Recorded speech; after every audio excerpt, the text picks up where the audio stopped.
Hi there, and welcome to this first section where I'll be taking you through how to create a schedule within Revit. So first I'm going to open my architectural model, which you can find in your available resources. So here we have an architectural model. Here we are in floor plan. You can see I've set up my user interface to show the project browser on the right and the properties on the left with the ribbon on the top. If I navigate to my default 3D view, you can see that we have a multi-story architectural building model. So I need to produce a schedule of rooms in order to send to my client, and I'll need to put this onto a sheet. So in order to create my first schedule, I would go to View, Schedules, and I would click Schedules and Quantities. Alternatively, I can go to the project browser, I can right click on Schedules and Quantities and click New Schedules and Quantities. This achieves the same function. So I will click here. We then have this new schedule dialog box appear, and you can see on the left is a list of categories, and it's very important that you choose the correct category for the elements that you want to schedule. So I want to create a room schedule, so I'm going to select rooms. I'm going to call it room schedule. I want to schedule the building components. We will look at schedule keys in a future lecture, and I know that my rooms in this model are in the phase new construction, so I'm going to keep it at new construction. So here we have the schedule properties dialog box. We have fields, filter, sorting and grouping, formatting, appearance, and embedded schedules, and we'll cover these in later lectures. So under rooms, I have these available fields. So these are the various properties that are available for me to schedule.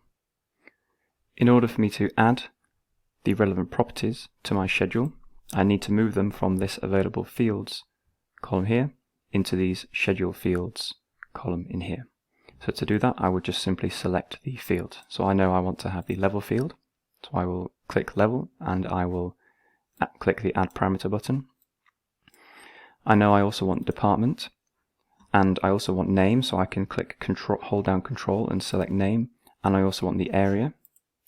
So I can select these three using control, click on the add parameter, and these will be added in. If I need to remove any from the schedule fields, I can simply click on the parameter and click remove. So I need to rearrange these, of course. So I'm going to put the department. So I can select department, I can click toggle on these buttons down at the bottom, so I can move this parameter up, and I'm also going to put name above area, so this is the correct order that I want them to appear in my schedule.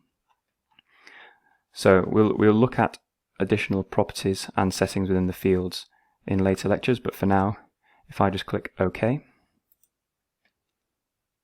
this has effectively created my schedule.